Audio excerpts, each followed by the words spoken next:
not, going to be helpful to the economy, and leaving those areas that are very critical and that, they should actually focus on? I think you just hit the nail on the head, in the sense that in economic management, the focus should be more on how we convert the growth we achieve into development. So the question now will be, which sectors should we pay attention to that can create jobs faster? Take, for example, a rice importer. Now, when he imports rice, he brings it in. How many people does he employ before he disposes the rice in the markets? But the person who cultivates here, processes, of course, we have to employ a lot more hands.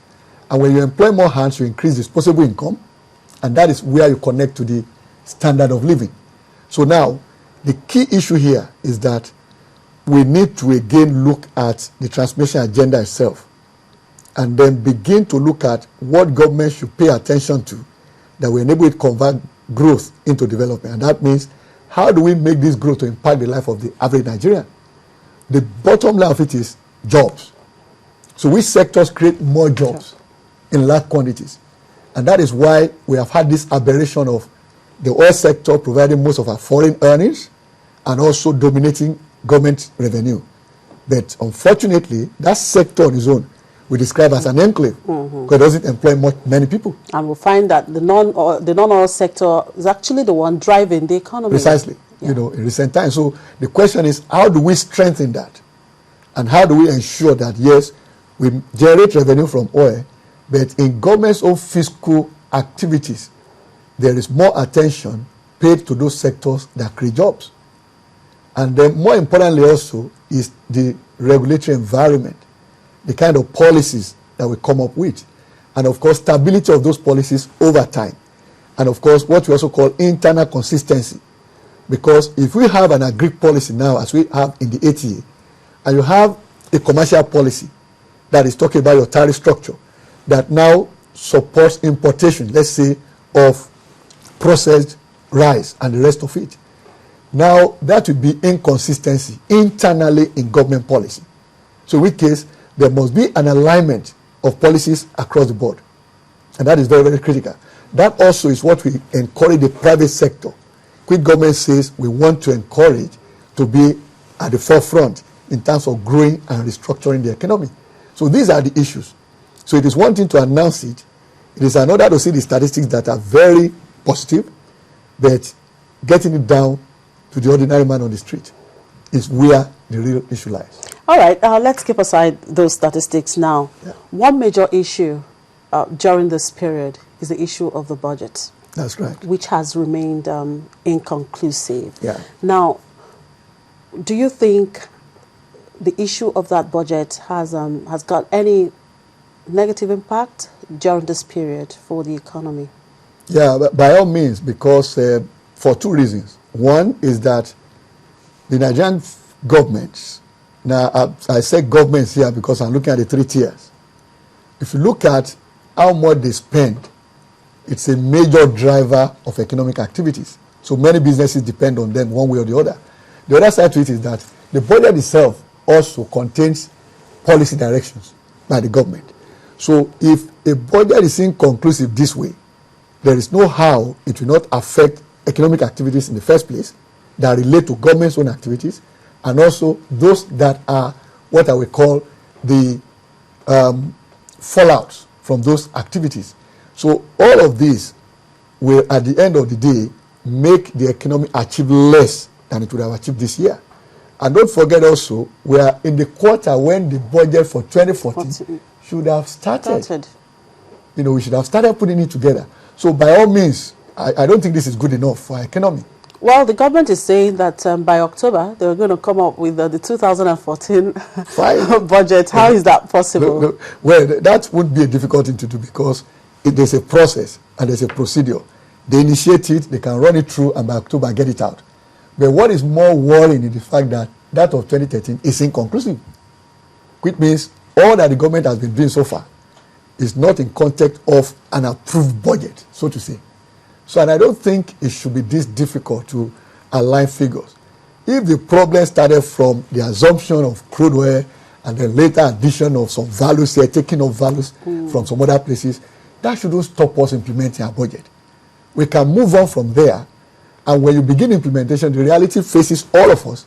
The executive can always return to the legislature and say, look, we have to make amendments here and there. And I think that would be a more productive approach to dealing with this matter than making it a non-pass. That everybody now wants to show that, yes, I have more power, than you. That's my interpretation of it. Rather than see ourselves as members of the same team, looking at the same objective. All right, thank you, Dr. Adedipe. Just hold your thoughts there. We'll take a short break. Well, we'll go on a short break now. When we return, we will continue with our discussion. We're looking at the economy in the first quarter of the year. Do stay with us.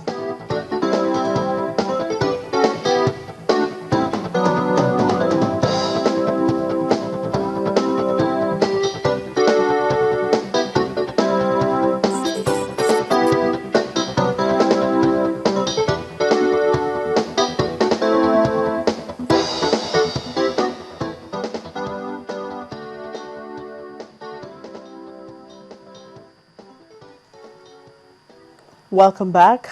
You're still watching Business Morning on Channels Television, and we're looking at the economic performance in the first half of the year. And I still have here with me Dr. Biodun Adedipe, a financial and management consultant and a renowned economist. Thank you very much for sticking on.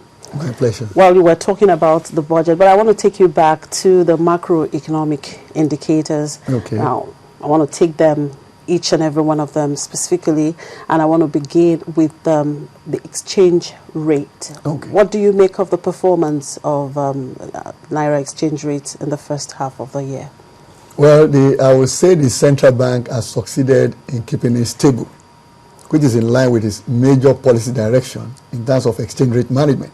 And that is, yes, we defend the Naira. That's the official position, which of course, again, also shows in the way we see our external reserves moving. Two basic things there. One is capital flows. How much is going out, how much is coming in. That is what will determine whether you'll be depleting your reserves or having accretion to the reserve. Now, in terms of the relationship between the outflows and inflows, we haven't really had much in terms of addition to the reserves. So, and also in line with defending the exchange value of the Naira. If you notice in recent times, especially in the month of June, the Central Bank of Nigeria began to sell more of dollars in the FX market. Now, that on its own is an indication that, yes, we want to defend the Naira. Because if we hold supply at the level we have had since the beginning of the year, then the official exchange rate will likely go, northwards. Now, the other side to it is, yes, it has been defended successfully, keeping it as of yesterday at 155.76 Naira to a dollar. Good news.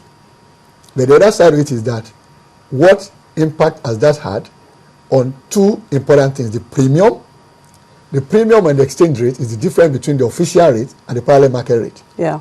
Now, if you look at what the dollar is going for in the parallel market, so last week, early this week, it's about 163 Naira, yeah, 160, exactly. to a dollar.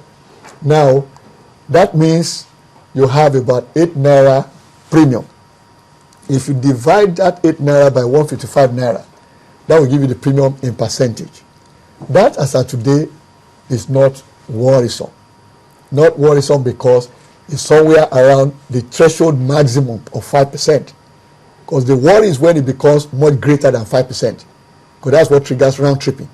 Okay? So I believe Central Bank is also watching that. And that is why they are comfortable defending. No, but why would they allow such parity between the parallel and the official market? Why would they allow it in the first place? Because I remember Soludo was trying to really bridge that gap. At that time, that gap was bridged before the global financial crisis now came. And of course, everything had to change. And don't forget also, in reaction to that, the central bank also devalued the Naira at that time. So in order to reduce that gap. Okay? Now, the issue is that whenever you have alternative foreign exchange markets, they remain there because the total demand for foreign currencies cannot be met by the official market.